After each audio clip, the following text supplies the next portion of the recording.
اور سنیں حضور نے کیا فرمایا۔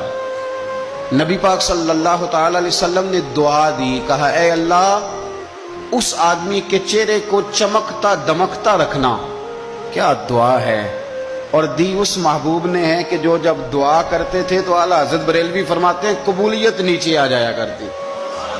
حضور نے دعا دی، کہا اے اللہ اس آدمی کے چہرے کو چمکتا دمکتا رکھنا جو میری حدیثیں یاد کرتا ہے اور پھر آگے بیان کرتا ہے۔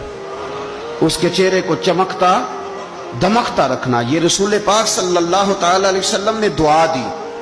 میرے عزیز، امام بخاری رحمۃ اللہ علیہ کے ایک شاگرد تھے محمد بن عباس، وہ کہتے ہیں مجھے امام بخاری نا حدیثیں لکھوایا کرتے تھے اور میں حدیثیں لکھا کرتا تھا۔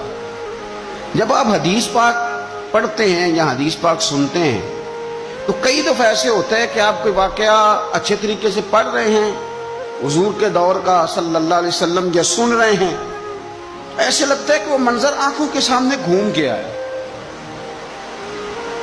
تو امام بخاری رحمۃ اللہ تعالی علیہ اپنے شاگرد کو حدیثیں لکھوا رہے تھے تو ایک خاص حدیث پاک کے لحاظ سے آپ نے فلسفہ بیان کیا۔ انہیں چونکہ حدیث پاک کے مشن سے پیار بڑا تھا امام بخاری کو، فرماتے ہیں 500 دینار میری ماہانہ آمدن ہے، میں ساری نبی پاک کے دین کے طالب علموں پہ خرچ کر دیتا ہوں۔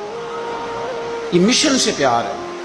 تو امام بخاری رحمۃ اللہ تعالی علیہ کے شاگرد محمد بن عباس فرماتے ہیں میں حدیثیں لکھ رہا تھا تو انسان تھک جاتا ہے، کہتے میں لکھتے لکھتے امام صاحب چونکہ لکھواتے جا رہے تھے تو میں تھک گیا۔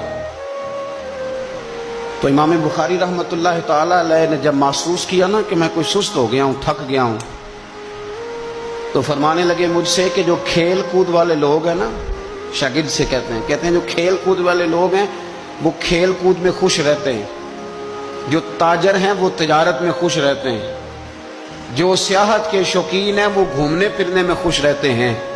فرمایا تو کتنا خوش نصیب ہے کہ جب سے تو بیٹھا ہے یا نبی پاک علیہ السلام کے ساتھ بیٹھا ہوا ہے یا حضور کے صحابہ کے ساتھ بیٹھا ہوا ہے۔ وہ یا نبی پاک کی حدیثیں لکھنا، حدیثیں جمع کرنا، حدیثیں بیان کرنا، حدیث کے ساتھ تعلق رکھنا، اس کا معنی یہ ہے کہ آپ نے نبی پاک کی صحبت اختیار کی ہوئی، آپ نے حضور کے صحابہ کی صحبت اختیار کی ہوئی۔ حدیث پاک کو یاد رکھیں، حدیثیں اپنے ذہن کے اندر بٹھائیں۔ ایک حدیث پاک میں نبی پاک صلی اللہ علیہ وسلم نے فرمایا جس نے 40 حدیثیں جمع کر کے میری امت تک پہنچائی، اللہ قیامت کے دن اسے علماء کے ساتھ کھڑا فرمائے گا۔ حدیثوں کو یاد رکھیں۔ میرا آپ کو مشورہ ہے کہ رات کو بیٹھ کے لکھیں آپ کو کتنی حدیثیں یاد ہیں، جو یاد ہیں وہ لکھیں، اور حضور صلی اللہ علیہ وسلم کی باتوں کا ذکر کریں۔ کسی شاعر نے ایک جملہ کہا تھا پر بڑے بہترین کہہ دیا، وہ کہنے لگا یا رسول اللہ صلی اللہ علیہ وسلم میری تو بات بن گئی ہے بس تیری بات کرتے کرتے۔